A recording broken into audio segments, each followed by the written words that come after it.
Hello everyone, welcome to my channel. और हम अपने प्रीवियस वीडियो में एमपीसेट 2024 के प्रॉब्लम्स का सॉल्यूशन कर रहे थे और हमने क्वेश्चन नंबर 139 तक कर लिया था। क्लियर। आज हम 140 से स्टार्ट करते हैं ना। Which of the following factors primarily determine the spectral response of photodiode. बोल रहा है कि इनमें से कौन सा जो मतलब इनमें से कौन सा फैक्टर जो है वो फोटोडायोड को मतलब उसके जो स्पेक्ट्रल रिस्पॉन्स होता है फोटोडायोड को वो प्राइमरीली डिटरमाइन करता है। इसमें पहला है doping concentration, band gap of the semiconductor material. ठीक है, यहाँ पे ये मतलब इसका कंप्लीट स्टेटमेंट होगा यूज्ड इन कंस्ट्रक्शन, मतलब जो सेमीकंडक्टर उस फोटोडायोड को बनाने के लिए यूज़ किया गया है उसके बैंड गैप एनर्जी के ऊपर। ठीक है, तो ये ऑप्शन में नहीं था तो मैंने यहाँ पे ऐड कर दिया है। Junction area, reverse bias voltage. ठीक है, तो फोटोडायोड में फोटोडायोड का जो सबसे स्पेक्ट्रल रिस्पॉन्स मतलब सबसे ज़्यादा, तो उसमें मैं बताती हूँ कि जो फोटोडायोड होता है ना वो क्या करता है कि सिर्फ वही फोटॉन्स को एब्जॉर्ब करता है जिसकी एनर्जी, ठीक है, बैंड गैप एनर्जी से ज़्यादा हो या इक्वल हो। ठीक है, अगर फोटोडायोड की एनर्जी अगर ग्रेटर और इक्वल है बैंड गैप एनर्जी के, तब वो क्या करेगा, उस फोटोन को वो एब्जॉर्ब करेगा। ठीक है, एब्जॉर्प्शन होता है, एब्जॉर्ब करेगा एंड करंट जनरेट करेगा। क्लियर। बट अगर ऐसा नहीं है, मतलब जो एनर्जी है जो फोटॉन्स की, अगर वो लेस देन हुआ बैंड गैप से, तो नो एब्जॉर्प्शन। ठीक है, मतलब एब्जॉर्प्शन नहीं होगा। क्लियर। तो जो फोटोडायोड है वो क्या करता है कि जो cut off wavelength of photodiode है वो क्या है, वो एक लॉन्गेस्ट वेवलेंथ ऑफ लाइट है जो अच्छा, यहाँ पे कट ऑफ के बारे में तो मैं ऐसे बता देती हूँ, लेकिन यहाँ पे कट ऑफ का कोई वो नहीं दिया हुआ है। जो अगर किसी अगर जैसे मान लो कि कट ऑफ जो एक फोटोडायोड में जो कट ऑफ वेवलेंथ होता है वो क्या होता है, कट ऑफ वेवलेंथ होता है वो वेवलेंथ कट ऑफ वेवलेंथ क्या होता है, फोटोडायोड का अगर कट ऑफ वेवलेंथ है तो वो क्या है, वो एक लॉन्गेस्ट वेवलेंथ है जो एक फोटोडायोड डिटेक्ट कर सकता है। मान लो कि एक फोटोडायोड हमारे पास है, मान लो ये फोटोडायोड है, तो ये कितना लॉन्गेस्ट वेवलेंथ को डिटेक्ट करेगा। ठीक है, ये चीज़ किसके ऊपर डिपेंड करती है, उसके कट ऑफ वेवलेंथ के ऊपर। अगर वेवलेंथ जो कट ऑफ वेवलेंथ है वो लॉन्गेस्ट वेवलेंथ है जो इसको एब्जॉर्ब करेगा, अगर उससे ज़्यादा किसी का वेवलेंथ हुआ, कोई भी फोटोन का या कोई भी लाइट का अगर उससे ज़्यादा वेवलेंथ हुआ, तो वो फोटोडायोड जो है वो एब्जॉर्ब नहीं करेगा, तो या उससे आप कहो कि रिस्पॉन्स नहीं करेगा। लेकिन यहाँ पे कट ऑफ का कुछ वो नहीं है, तो मैंने बस ऐसे बता दिया। यहाँ पे बैंड गैप एनर्जी के बारे में बात करिए, तो अगर फोटोन की एनर्जी, ठीक है, अगर बैंड गैप एनर्जी किस चीज़ का बैंड गैप, वो सेमीकंडक्टर मटेरियल जिसको यूज़ किया गया है। मान लो कि फोटोडायोड को यूज़ करने मतलब बनाने के लिए मैंने सिलिकॉन का यूज़ किया है, सिलिकॉन सेमीकंडक्टर का यूज़ किया है, तो अगर उसका जो बैंड गैप एनर्जी है, सिलिकॉन का बैंड गैप एनर्जी, ठीक है, मान लो कि सिलिकॉन की बैंड गैप एनर्जी जो है वो 5 है, मैंने मान लिया, तो फोटोन जो होगा जो फोटोन की जो एनर्जी होगी वो इस 5 इलेक्ट्रॉन वोल्ट से या तो ज़्यादा होना चाहिए या कम होना, इक्वल होना चाहिए, तभी वो उस फोटोन को वो फोटोडायोड एब्जॉर्ब करेगा और वहाँ से फिर करंट का जनरेशन होगा, मतलब करंट को वो जनरेट करेगा। लेकिन अगर फोटोन की एनर्जी उस सिलिकॉन, मान लो मैंने सिलिकॉन का एग्जांपल दिया, अगर उससे कम है तो फिर वो उसको एब्जॉर्ब नहीं करेगा तो करंट भी जनरेट नहीं होगी। तो यहाँ पे एक स्पेक्ट्रल रिस्पॉन्स के बारे में पूछ रहा है, तो डोपिंग कंसंट्रेशन होता है, नहीं, बैंड गैप होता है, क्योंकि यहाँ पे इसका जो मतलब हम यहाँ पे जो इसको आइडेंटिफाई मतलब बता रहे हैं कि उस फोटोन की एनर्जी किस पे डिपेंड करती है, मतलब जो फोटोन की एनर्जी है उसको हम किससे कंपेयर कर रहे हैं, बैंड गैप एनर्जी से कंपेयर कर रहे हैं। फोटोन की जो एनर्जी हम कि वो फोटोडायोड, मान लो कि एक मैंने फोटोन जो है उसकी एनर्जी 2 इलेक्ट्रॉन वोल्ट है, वो मैंने फोटोडायोड के ऊपर छोड़ा, तो वो उसको एब्जॉर्ब करेगा या नहीं करेगा, ये चीज़ किसके ऊपर डिपेंड करेगी, उस फोटो डायोड में यूज़ हुआ सेमीकंडक्टर के बैंड गैप से।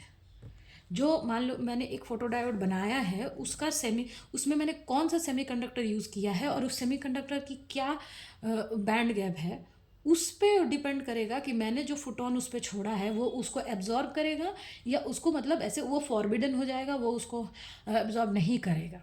क्लियर? तो ये किस पे डिपेंड कर रहा है? वो डिपेंड कर रहा है band gap of the semiconductor material used in construction.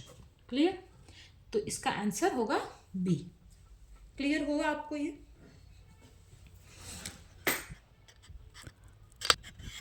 जैसे मैं आपको ना एक एग्जाम अभी जो मैं बता रही थी उसमें मैं आपको एक एग्जांपल देती हूँ। जैसे सिलिकॉन है, ठीक है, मैंने सिलिकॉन का एग्जांपल लिया। ये इसका बैंड गैप क्या होता है? 1.12 इलेक्ट्रॉन वोल्ट, ठीक है। और इसका cut off frequency, cut off wavelength कितना होता है? कट ऑफ वेवलेंथ ये होता है 110 nm। क्लियर? तो ये इतना इसका वेवलेंथ होता है और इतना इसका इलेक्ट्रॉन वोल्ट इसका एनर्जी है। तो ये जो है ना, जो सिलिकॉन वाला फोटो डायोड होता है, ये किसके किसके लिए रजिस्टिव होता है? वो UV ray, visible and near infrared के बारे में आप बोल सकते हो, इंफ्रारेड लाइट के लिए, ठीक है। ये रजिस्टिव होता है। क्यों? क्योंकि हम जैसे अगर हम सिलिकॉन को यूज़ करें तो इसका बैंड गैप और इसका कट ऑफ वेवलेंथ कितना है? 111 nm है। मैं इसलिए आपको बता रही हूँ क्योंकि जैसे ये क्वेश्चन आया तो ये भी आ सकता है कि अगर सिलिकॉन फोटो डायोड है, मतलब अगर सिलिकॉन को यूज़ करके हमने अगर फोटो डायोड बताया तो वो कौन कौन से लाइट के लिए रजिस्टिव है, ठीक है।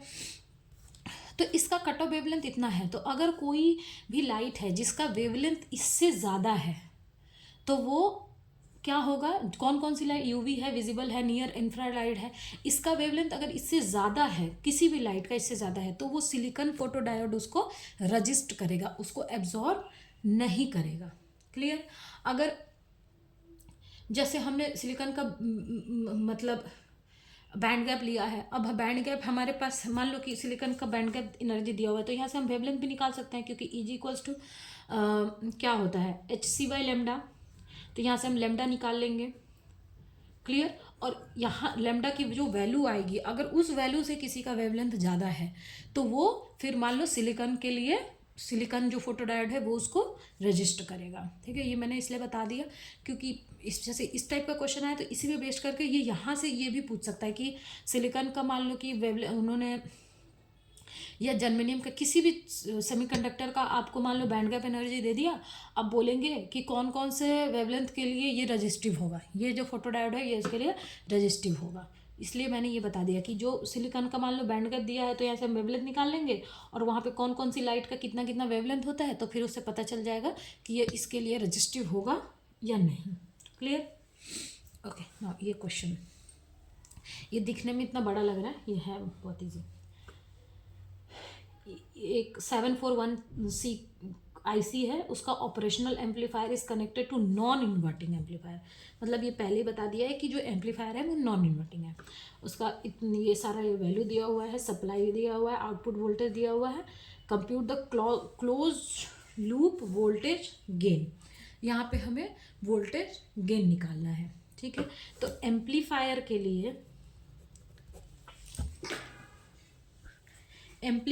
लिए नॉन इन्वर्टिंग में एम्पलीफायर के लिए जो क्लोज्ड लूप गेन होता है, closed loop voltage gain in non inverting, sorry इन हो गया, इन्वर्टिंग यहाँ पे लिख देती हूँ, inverting amplifier is A F equals to होता है 1 plus R F upon R I. Clear? R F की वैल्यू हमको कितनी दी हुई है? 10 किलो ओम, ठीक है। आर वन की वैल्यू हमें कितनी दी हुई है? 1 किलो ओम। क्लियर? सॉरी ये आर वन है ना, अच्छा। ए की वैल्यू है, आर आई की वैल्यू है ठीक है। और सप्लाई वोल्टेज ये सब की तो कोई ज़्यादा ज़रूरत ही नहीं है। तो ये कितना हो जाएगा, 1 + 10/1 दैट इज़ इक्वल्स टू 11। ठीक है, तो ये हमारा AF की जो वैल्यू आएगी वो कितना आ जाएगी, 11 आ जाएगी। ये 10.99 दिया हुआ है।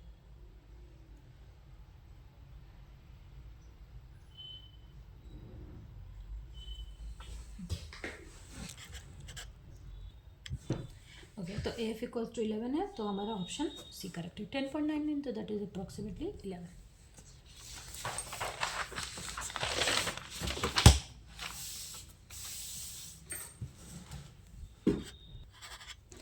Okay, now the differentiation of a function this in the time domain using the Fourier transformation is given by।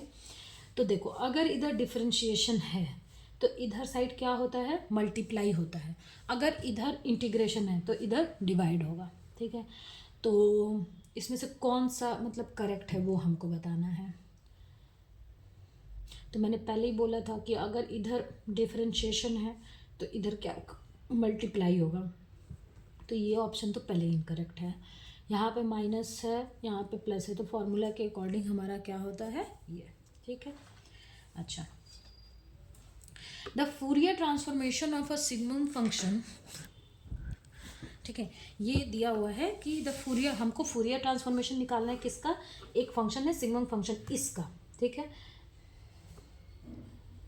Can be obtained, मतलब अगर एक ये फंक्शन हमको दिया हुआ है, इसका हम फूरियर ट्रांसफॉर्मेशन करेंगे तो क्या आएगा वो हमको यहाँ पे करना है। ठीक है, ये बहुत ही अच्छा क्वेश्चन है, इसको हम देखते हैं। एक मिनट, आपको दिख रहा है इसमें, क्लियर। तो देखो, सिग्मम फंक्शन हमको क्या दिया हुआ है,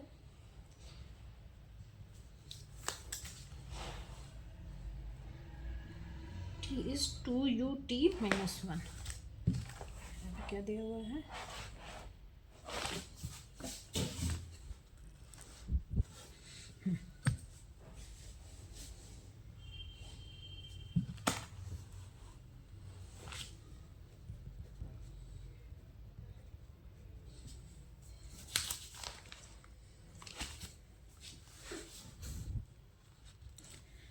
अच्छा, और यहाँ पे यूटी के लिए क्या बोला है कि ये एक यूनिट स्टेप फंक्शन है। ठीक है, unit step function, clear.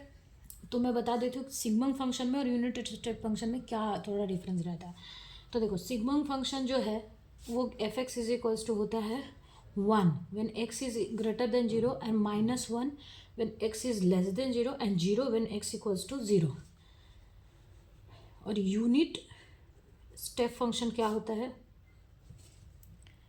ut - a is 1 0 when t is greater than equals to a and t is less than a। Unit step function का ग्राफ कैसा होता है, ये होता है यूनिट स्टेप फंक्शन का ग्राफ, ये 1 और ये ut, क्लियर।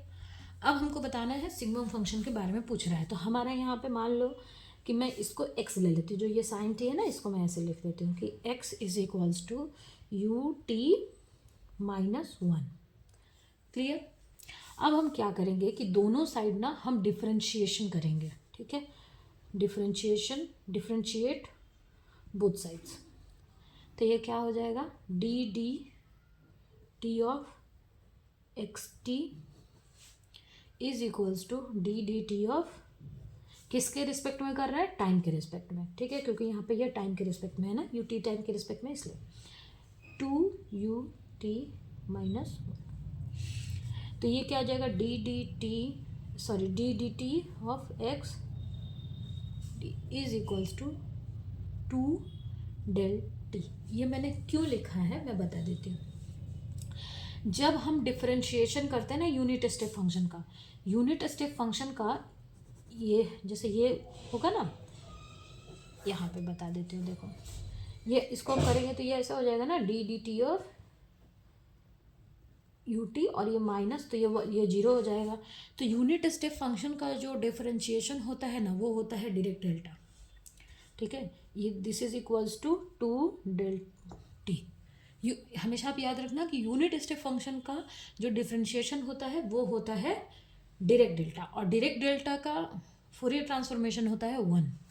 ठीक है, अब एक्स टी हो गया यहाँ पे। अब दोनों साइड हम फूरियर ट्रांसफॉर्मेशन ले लेते हैं, taking Fourier transformation both side. तो क्या हो जाएगा, इसका फूरियर ट्रांसफर करो तो Fourier transformation of D D T is equals to Fourier transformation of delta del T, मतलब डायरेक्ट डेल्टा। तो यहाँ पे देखो, इसका फूरियर ट्रांसफॉर्मेशन तो 1 हो जाएगा, इसका फूरियर ट्रांसफॉर्मेशन 1 हो जाएगा, तो ये हो जाएगा 2 और ये हो जाएगा 1, तो that is equals to 2। Okay, और Fourier transformation of X T T, इसका मैंने पहले ही वाले में आपको बताया था कि फूरियर ट्रांसफॉर्मेशन, देखो यहाँ पे एक फॉर्मूला में मैंने बताया था कि D F T D T is equals to होता है जे ओमेगा एफ ओमेगा, ये होता है ना, मैंने भी बताया था। तो यहाँ पे हम ये लिख देंगे, क्लियर, कि जे ओमेगा, इसका फूरियर ट्रांसफॉर्मेशन पिछले वाले फॉर्मूले में वही है ये, ठीक है, यहाँ पे ऐसा। तो F omega is equals to कितना हो जाएगा, 2 जे ओमेगा। क्लियर, ये हो गया। अब देखते हैं इसमें से कौन सा ऑप्शन हमारा मैच करता है। तो that is option A correct है। ठीक है, या आपको समझ में आ गया, मैं फिर से एक बार एक्सप्लेन कर देती हूँ कि देखो, सिग्मंड फंक्शन के बारे में मैंने यहाँ पे लिख दिया कि सिग्मंड फंक्शन क्या होता है, यूनिट स्टेप फंक्शन क्या होता है। अब देखो, मैंने इसको x ले लिया, ठीक है, फिर दोनों साइड मैंने डिफ्रेंशिएशन किया, तो यहाँ पे डी टी डी एक्स ये डिफ्रेंशिएशन, इसका भी डिफ्रेंशिएशन। अब डायरेक्ट डेल्टा का जो यूनिट स्टेप फंक्शन का जो डिफ्रेंशिएशन होता है वो होता है डायरेक्ट डेल्टा। ठीक है, अब ये इसको मैंने दोनों साइड क्या किया, जब ये हो गया तब मैंने दोनों साइड इसका फूरियर ट्रांसफॉर्मेशन ले लिया। क्यों, क्योंकि क्वेश्चन में भी हमको फूरियर ट्रांसफॉर्म करने को ही बोला है। तो इसका Fourier transformation D D T of X T का फूरियर ट्रांसफॉर्मेशन मैंने पहले वाले क्वेश्चन में ही फॉर्मूला जो बताया था वही फॉर्मूला होगा। तो वो यहाँ पे हो गया जे ओमेगा एफ ओमेगा ये। अब यहाँ पे इसका डायरेक्ट डेल्टा का Fourier transformation of direct delta जो होता है ये 1 होता है। फूरियर ट्रांसफॉर्मेशन ऑफ, ये आप याद रखना, बहुत सारे क्वेश्चन में आपको काम आएगा, इज 1। यहाँ पे 1 हो गया, ये 2, तो f की वैल्यू को हमको निकालना ना कि f की क्या वैल्यू थी, तो f is equals to 2 upon J omega. Clear, ये क्वेश्चन बहुत अच्छा क्वेश्चन है।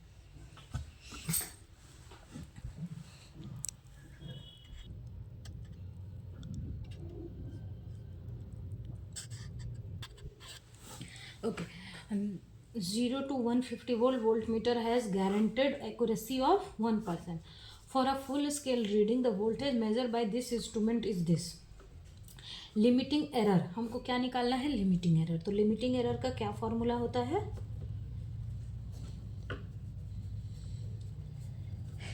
Is limiting error voltage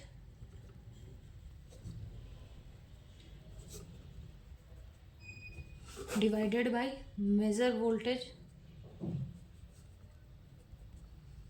into 100। तो यहाँ पे क्या है हमारा, तो सबसे पहले हमें लिमिटिंग एरर वोल्टेज निकालना पड़ेगा। ठीक है, तो लिमिटिंग एरर वोल्टेज जो होता है वो क्या होता है, लिमिटिंग एरर वोल्टेज का जो फॉर्मूला है वो क्या है, limiting error voltage is equals to क्या होता है, 1/100 इंटू कितना हमारा फुल स्केल वोल्टेज कितना है, 150। ठीक है, तो यहाँ से कितना आ गया, 1.5 वोल्ट। ये क्या है, हमारा फुल स्केल वोल्टेज है। ठीक है, इतना हमारा लिमिटिंग एरर। अब इसको हम यहाँ पे पुट करेंगे तो लिमिटिंग एरर वोल्टेज कितना आया है, 1.5। मेजर वोल्टेज हमारा कितना है, 75 इंटू 100, तो दैट इज इक्वल्स टू कितना हो रहा है, 2%। मतलब हमारा जो लिमिटिंग एरर है वो कितना है, 2%। अब इसको ना मैं थोड़ा सा उसमें मैं आपको एक्सप्लेन कर देती हूँ, उसकी थ्योरी में मैं एक्सप्लेन कर देती हूँ। यहाँ पे बोला है कि 0 to 150 वोल्टेज जो है, ठीक है, वोल्ट मीटर जो है, मतलब एक वोल्ट मीटर है जिसका ये रेंज है, has a guaranteed accuracy of 1%। मतलब कि हम अगर हम ये हमने एक इंस्ट्रूमेंट वोल्ट मीटर लिया है जिसकी ये रेंज के एक वोल्ट मीटर में उसकी एक्यूरेसी है 1%, मतलब वो गारंटी जो है वो 1% का एक्यूरेसी वो आपको देगा। क्लियर? तो जब हम 150 पे मेज़र कर रहे थे तो हमको कितना एक्यूरेसी मिल रहा है? 1%। मतलब कि जैसे एक वोल्ट, मतलब मैं इसका थ्योरी आपको थोड़ा सा एक्सप्लेन कर रही हूँ। पीछे तो स्पेस है, पीछे स्पेस एक्सप्लेन कर देती हूँ। देखो, मैं आपको जब 0 to 150 का एक वोल्ट मीटर है, ठीक है, तो जब मैं 150 पर मेज़र कर रही थी वोल्टेज, मतलब जब मैं 150 पे वोल्ट मीटर को मैं यूज़ कर रही थी तो मेरी परसेंटेज कितनी है, एक्यूरेसी, मेरे रीडिंग में जो एक्यूरेसी है, सॉरी यहाँ पे एक्यूरेसी नहीं है, एरर की मैं बात कर रही हूँ ना। हाँ, ठीक है, तो 1% का हमारा एरर था। लेकिन जब मैं उसको 75 वोल्ट पर उसको यूज़ कर रही हूँ तब मेरा एरर कितने का आ रहा है? 2% का। ठीक है, तो इसीलिए कोई भी इंस्ट्रूमेंट है ना, तो मतलब जब हम 75 पे यूज़ कर रहे थे तो 2% का आ रहा था, लेकिन 150 पे यूज़ कर रहे हैं तो 1% का। इसी वजह से कोई भी इंस्ट्रूमेंट है, ये क्या बताता है कि इस वजह से हमें कोई भी इंस्ट्रूमेंट है तो उसको फुल स्केल जो रीडिंग है उसकी वहाँ पे हमको यूज़ करना चाहिए। कोई भी इंस्ट्रूमेंट है उसको अगर मुझे ऑपरेट करना है तो उसके फुल मतलब स्केल पर हमको उसको यूज़ करना चाहिए। Clear? Okay, now every bounded and periodic signal is a power signal, energy signal, voltage signal, no signal. Every bounded periodic signal है तो power signal होगा। ठीक है,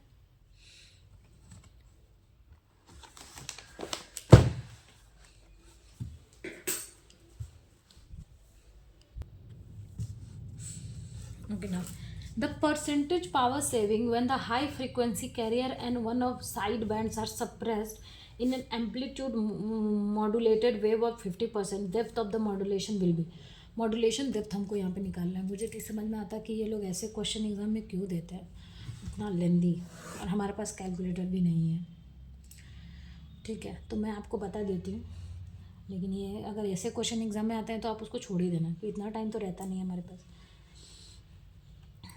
इतना लेंदी क्वेश्चन थ्योरी पेपर हो तो समझ में भी आता। The percentage power saving when a high frequency carrier and one of side band, मतलब हमको वन ऑफ साइड बैंड्स, ठीक है, आर सप्रेस्ड, ठीक है, मतलब सप्रेस्ड मतलब दबाया गया है, in the amplitude modulated wave. ठीक है, तो टोटल पावर जो होता है एम, मतलब एम्पलीट्यूड मॉड्यूलेटेड वेव का, वो क्या होता है? Total power of AM wave. ये क्या होता है? PC plus PSB. मतलब पीएसबी क्या है, पीसी क्या है? पावर कैरियर, और पीएसबी क्या है? Power in both side band.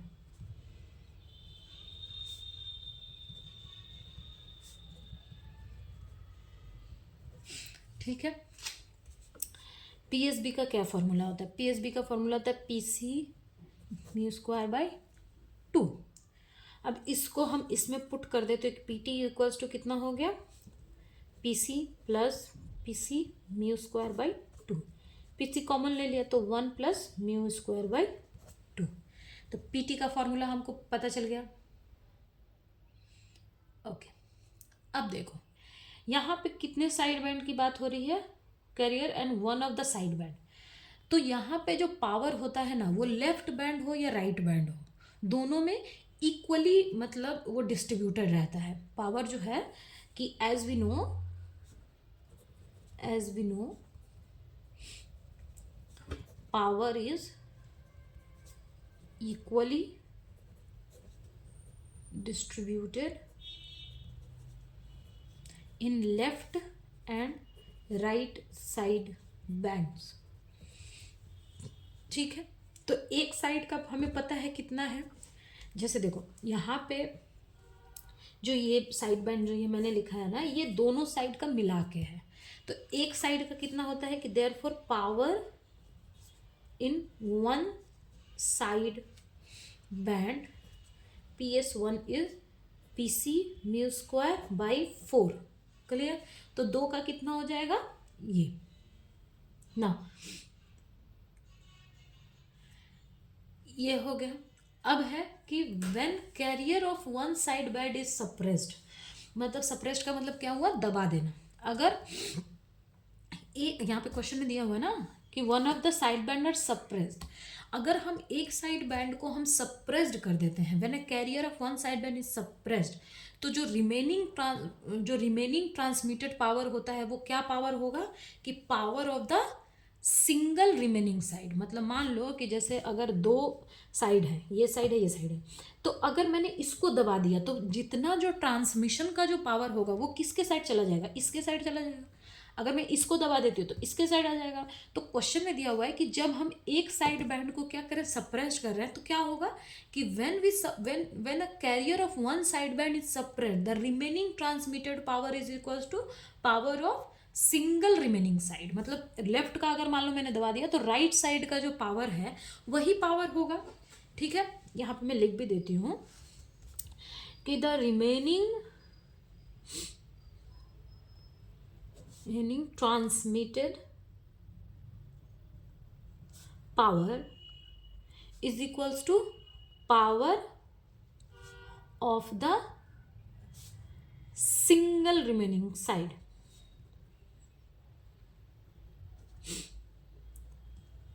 एक साइड का अगर मैं दबा दी तो बाकी जो पावर हमारा वैल्यू आ रहा है वो तो एक ही साइड का हुआ, तो जो पावर ट्रांसमिटेड पावर है किसके इक्वल हो गया, PC म्यू स्क्वायर बाई 4 के इक्वल। क्लियर? अब हम क्या करेंगे, यहां पे हम वैल्यू को रखेंगे। ठीक है, तो देखो P equals to mu square की वैल्यू हमारे पास कितनी है, म्यू स्क्वायर की value the percentage power saving of the high frequency carrier in the modulation with इतना। क्लियर?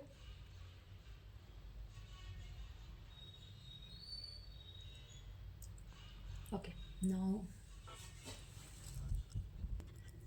ओके, सो म्यू की वैल्यू हमारे पास देखो यहाँ पे क्या बोला, एम्पलीट्यूड वेव फॉर अ 50% है। ठीक है, तो डेप्थ ऑफ मॉड्यूलेशन कितना है, डेप्थ ऑफ मॉड्यूलेशन इज 50%, तो म्यू इज इक्वल्स टू कितना हो गया 0.5%। अब इसकी वैल्यू को हम यहाँ रखेंगे तो PT ट्रांसफर कर लिया, तो P म्यू का स्क्वायर करेंगे तो 0.25 डिवाइडेड बाई 4, तो that is equals to 0.0625 PC आ गया। ठीक है, ट्रांसमिशन का हमारे पास ये आ गया। अब इसको हम बोल देते हैं इक्वेशन नंबर 1। अब हम क्या करेंगे कि हमारे पास PT की वैल्यू तो आ गई है। क्लियर? यहाँ से हमारे पास एक PT की वैल्यू आ गई है, और यहाँ पे हम एक ये इसको को आप इसको 2 बोल दो, इसको आप बोलो इक्वेशन नंबर 1।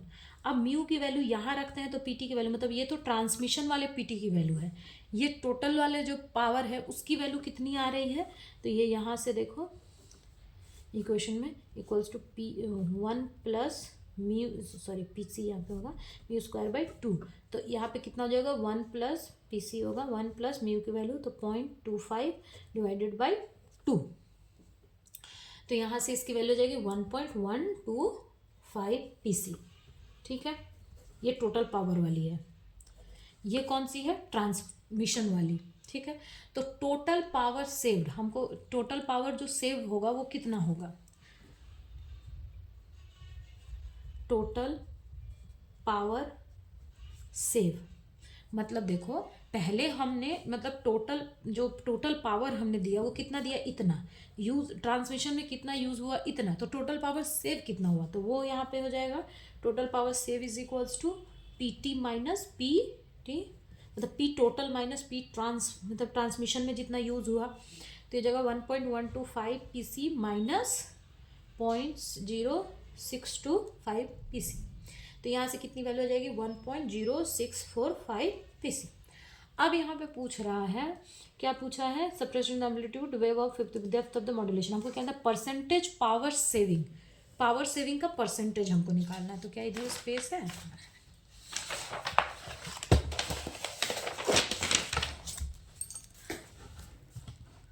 तो कितना परसेंट सेव हुआ, परसेंटेज ऑफ सेविंग। कितना हुआ, P saved by P total into 100, तो जाएगा 1.0645 डिवाइडेड बाई 1.125 इंटू 100, तो दैट इज इक्वल्स टू 94.44%। तो ऑप्शन कितना आ गया, 94 ऑप्शन नंबर सी करेक्ट है। अब मैं फिर से आपको एक एक्सप्लेन कर देती हूँ। यहाँ पे क्वेश्चन में हमें पूछा है कि हमें निकालना है, क्या निकालना है, कितना पावर सेव हो रहा है, ठीक है, कि when the high frequency carrier and one of the side band are suppressed, ठीक है, अगर हम एक एम्पलीट्यूड मॉड्यूलेशन जो वेव है, एएम वेव है, उसमें अगर हम एक फ्रीक्वेंसी कैरियर को और वन साइड बैंड को अगर हम सप्रेस्ड कर दें तो टोटल कितना पावर सेव होगा, कब, क्योंकि जब उसका एम्पलीट्यूड मॉड्यूलेशन वेव 50%, मतलब उसका जो डेप्थ ऑफ मॉड्यूलेशन है वो क्या 50% है। तो मैंने क्या किया, पहले तो टोटल निकाल लिया कि टोटल पावर कितना है, क्लियर, टोटल पावर यहाँ पे निकाल लिया, यहाँ पे टोटल पावर का फॉर्मूला था, फिर मैंने निकाल लिया। अब यहाँ पे बोला कि एक साइड बैंड को मैं एक साइड बैंड को मैंने क्या किया है कि सप्रेस्ड कर दिया, तो एक साइड बैंड को सप्रेस्ड किया तो पावर जो है वो क्या होगा कि पावर ट्रांसमिशन में फिर कितना पावर यूज़ होगा, उतना ही जितना कि एक सिंगल साइड में रहेगा। तो वो हमने निकाल लिया कि मतलब ट्रांसमिशन के लिए कितना पावर लगा, टोटल पावर कितना है। तो अगर हमारे पास टोटल पावर है पता है और कितना खर्च हो, मान लो मेरे पास 100 रुपये है, मेरे पास सोचो 1000 रुपये है, उसमें से मैंने 600 रुपये खर्च कर दिए, तो सेव कितना हुआ, तो 1000 में से उसको माइनस करना पड़ेगा कि मैंने कितना खर्च किया। वैसे ही टोटल पावर हमने निकाल लिया कि टोटल पावर कितना यूज़ मतलब था और उसमें से कितना खर्च हुआ, वो हमने यहाँ पे निकाल लिया कि ट्रांसमिशन में कितना पावर हमारा यूज़ हो गया।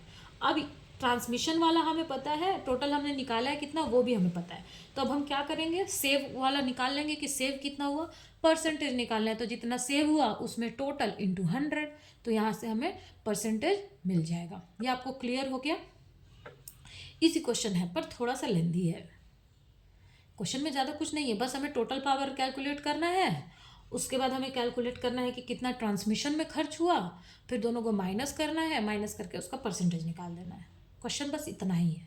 ये मैंने यहाँ पे फॉर्मूला वगैरह टोटल लिखा है ना, इसलिए थोड़ा सा लेंदी भी लग रहा है, लेकिन एग्जाम में ऐसे क्वेश्चन ये पावर को डिवाइड करने में ही बहुत टाइम मतलब थोड़ा लेंदी है, ठीक है।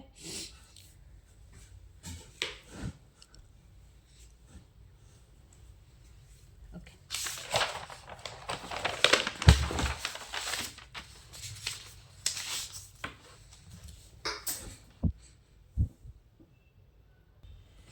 okay, now in a television channel for a video transmission the modulation technique used the following to save large bandwidth, ठीक है, इसमें से कौन सा मॉड्यूलेशन टेक्निक हम यूज़ करते हैं, ठीक है, vestigial side bands, VSB, signal side band, double side band, orthogonal side band, तो इसका आंसर होगा बी, वीएसबी। इसका मैं कारण आपको बता देती हूँ कि जो वीडियो सिग्नल्स होते हैं, ठीक है, उसमें क्या होता है कि उसमें जो बैंडविड्थ होता है वो बहुत ही लार्ज होता है और उनमें फ्रीक्वेंसी जो सिग्निफिकेंट मतलब जो फ्रीक्वेंसी होती है वो क्या होती है, लो होती है। मतलब जो वीडियो होता है, वीडियो इसमें स्पेस है क्या, अच्छा हाँ यहाँ पर बता देती हूँ कि इसका क्यों मतलब हम क्यों इसको वीएसबी को हम यूज़ क्यों करते हैं। देखो इसमें क्या होता है कि जो वीडियो सिग्नल होता है ना, वीडियो सिग्नल में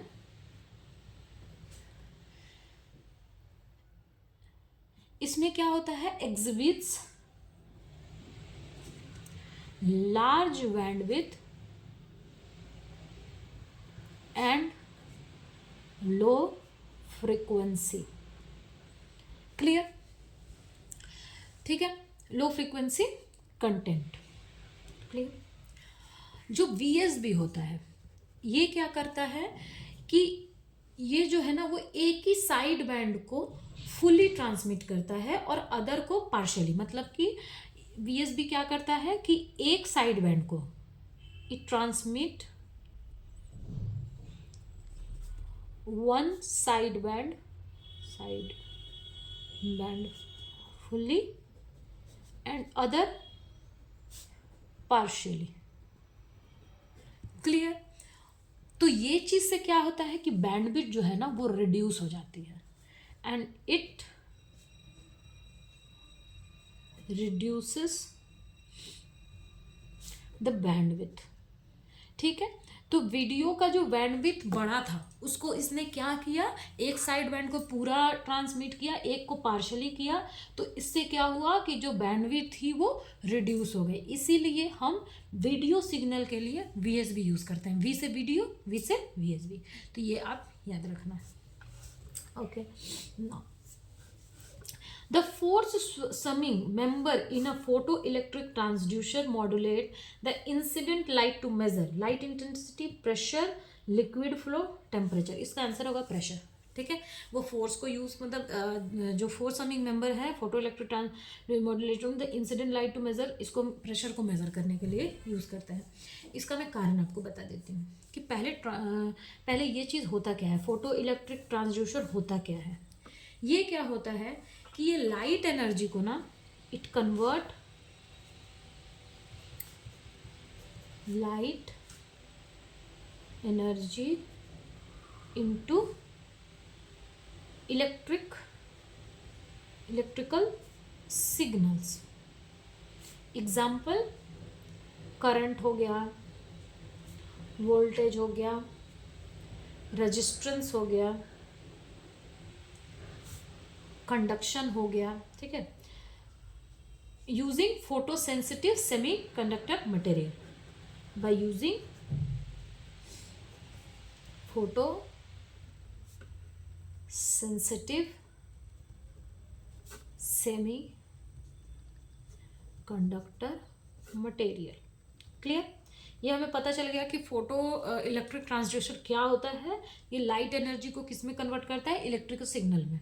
क्लियर, अब हमें बताना है कि फोर्स समिंग मेंबर क्या होता है। ये एक मैकेनिकल कंपोनेंट होता है, जैसे कि क्रिस्टल हो गया, ठीक है, इस टाइप का, जो कन्वर्ट करता है अप्लाइड फोर्स को फिजिकल डिस्प्लेसमेंट और प्रेशर में। ठीक है, जो फोर्स समिंग मेंबर क्या है, it is a mechanical component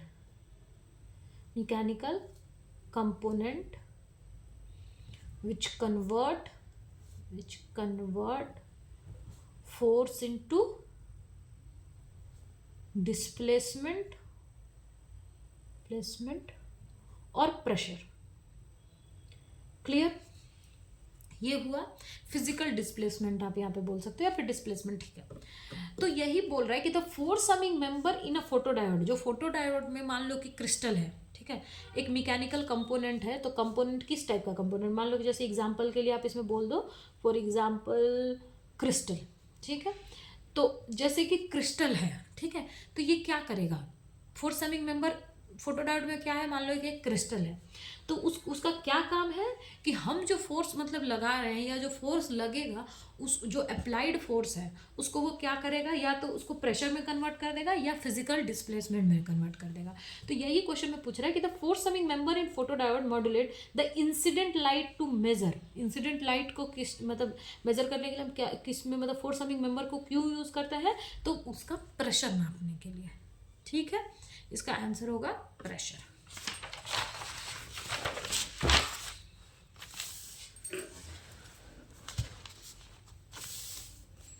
okay, ना इसमें पूछ रहा है कि a T section low pass filter है। ठीक है, use an inductance of induction, L का यूज क्या, एल का कितना है 1000 mH है, milli henry, and a capacitance, C की वैल्यू कितनी है 500 pico farad.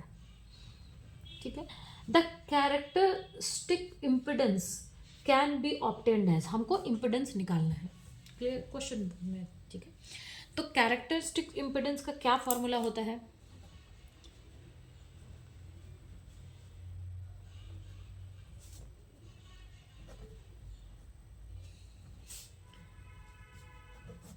L C by सी।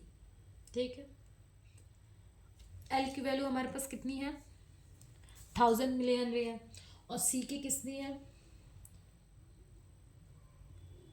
500 है ना, सॉरी 5000 पिको फैराड है। अब यहाँ पे बोला है T section low pass filter, तो उसका जो डायग्राम होता है ना वो ऐसा होता है।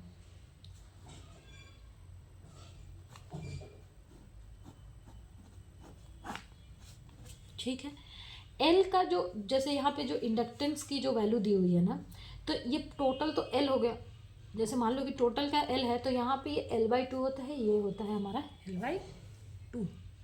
ठीक है, तो यहाँ पे एल की जो वैल्यू होगी, यहाँ पे जो एल की वैल्यू है वो क्या हो जाएगी, L/2 हो जाएगी। तो यहाँ पे एल कितना है, 1000 mH है, डिवाइडेड बाई 2 करेंगे तो ये कितना हो जाएगा, और डिवाइडेड बाई 1000 से मतलब sorry, oh I am sorry, मैंने गलत बोला। जैसे इसकी जो वैल्यू होती है ना वो L/2 होती है, क्लियर, और हमें एल की वैल्यू दी हुई है, सॉरी यहाँ पे ये L1 होगा ना। तो एक की कितनी दी हुई है, 1000 मिली हेनरी। ठीक है, और हमें क्या निकालना है, हमें एल निकालना, मतलब हमें टोटल एल को यूज करना है, और एक की हमको दी हुई है 1000 मिली हेनरी। तो L1 इज इक्वल्स टू क्या हो जाएगा, सॉरी मैं फिर से बोलती हूँ, L1 की वैल्यू जो है ना वो हमको, L1 क्या मतलब मान लो कि टोटल इम्पिडेंस, ठीक है, और यहाँ पे जो दी हुई है ना वो हमें इसकी वैल्यू दी हुई, मतलब ये जो है ना वो L/2 है। ठीक है, तो L1 इज इक्वल्स टू कितना हो जाएगा, 2 इंटू एल, है ना, तो ये 2 into 1000 milli henry, milli henry से हम इसको किस में कन्वर्ट करेंगे, हेनरी में, तो ये हो जाएगा 2H हो गया। ठीक है, कैपेसिटेंस का कितना वैल्यू दिया हुआ है हमको, तो कैपेसिटेंस तो एक ही है, तो कैपेसिटेंस की वैल्यू इतनी दी, तो ये पिको फैराड में है, तो इसको हम फैराड में कन्वर्ट करेंगे तो ये 5 इंटू 10⁻⁹ फैराड हो जाएगा। क्लियर। कट ऑफ फ्रीक्वेंसी की हम बात करते हैं, कट ऑफ फ्रीक्वेंसी,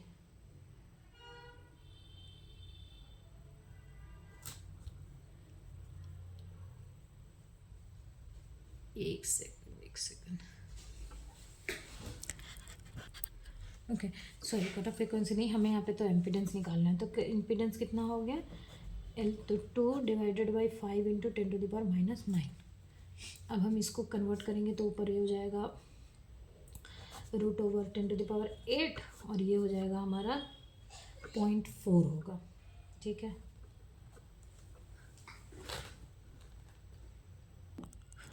सॉरी यहाँ पे ये 8 लिखा है ना, तो यहाँ पे इसको फिर से देखो, ऐसे करो, 2 हो गया और ये 5 है, तो ये 50 इंटू 10⁻⁸ हुआ, ये किधर आ गया, तो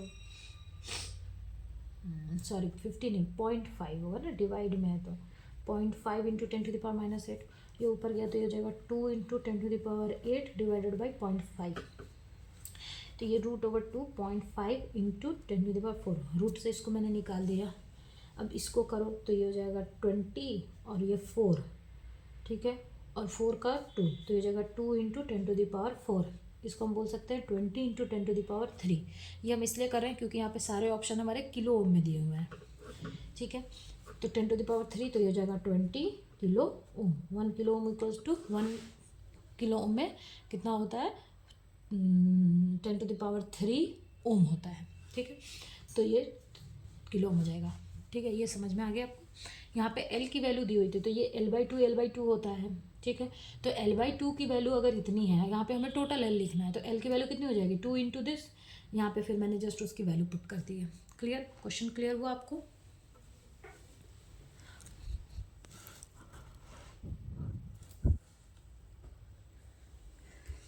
Okay, now a parallel connection Q meter circuit is used to measure high value resistor, high value inductor, low value capacitor, or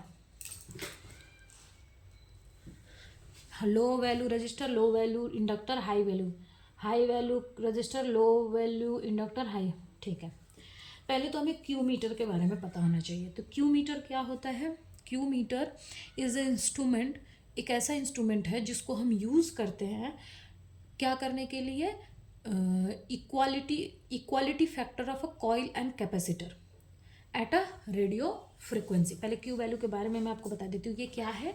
ये एक ऐसा इंस्ट्रूमेंट है जिसको हम यूज़ करते हैं इक्वालिटी फैक्टर मेज़र करने के लिए कॉइल एंड कैपेसिटर्स का।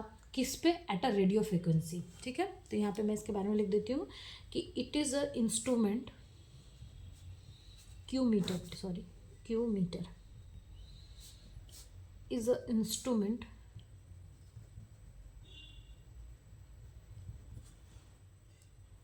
used to measure the quality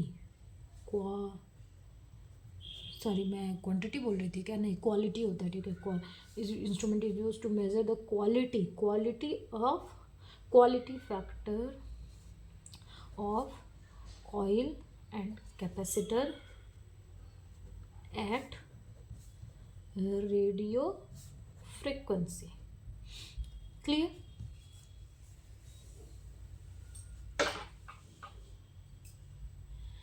और पैरेलल, यहाँ पे हमें पैरेलल कनेक्शन की बात कर रहा है। Q meter circuit use to measure parallel connection. तो पैरेलल कनेक्शन किसके लिए होता है? पैरेलल कनेक्शन अगर है तो उसमें क्या होगा? पैरेलल कनेक्शन की अगर सर्किट है तो उसका इम्पिडेंस जो होगा वो हाई होगा। Impedance is high. अगर कहीं इम्पिडेंस हाई है तो वो पैरेलल कनेक्शन है। पैरेलल कनेक्शन है तो इम्पिडेंस हाई होता है। और हाई इम्पिडेंस का मतलब हुआ कि रजिस्टर की वैल्यू जो है वो क्या है? हाई है। तो इम्पिडेंस हाई हुआ, उसके बाद आपका रजिस्टर हाई होगा, और जो इसका कैपेसिटर का वैल्यू है वो स्मॉल होगा। तो यहाँ पे क्यू पैरेलल कनेक्शन है, तो जहाँ भी पैरेलल कनेक्शन है तो इम्पिडेंस हाई होगा। तो यहाँ पे low resistor, low value of inductor, नहीं, पहले ही गलत है। High value resistor, low value inductor, ये भी गलत है, क्योंकि अगर इंडक्टर हाई है तो रजिस्टर की वैल्यू भी हाई होगी। लो वैल्यू रजिस्टर, ये भी गलत है। तो इसका ऑप्शन नंबर ए करेक्ट है। High value of register, high value inductor and low value of capacitor. क्योंकि इसमें अगर पैरेलल कनेक्शन है तो हमको पहले ही पता है कि अगर कनेक्शन पैरेलल है तो इंडक्टर की वैल्यू क्या होगी? हाई होगी। क्लियर है? अगर कनेक्शन पैरेलल है इंडक्टर। अच्छा, सीरीज कनेक्शन है तो क्या होगा? सीरीज कनेक्शन है तो सीरीज कनेक्शन में मैं बता देती हूँ, क्योंकि यहाँ पे पैरेलल के लिए पूछा है, हो सकता है कि कभी सीरीज के लिए भी पूछ ले, तो मैं उसमें बता देती हूँ कि inductance is high, resistance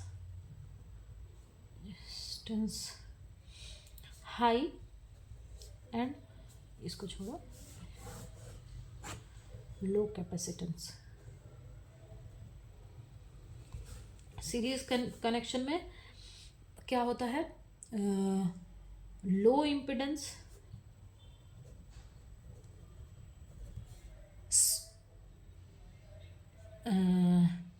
large capacitor.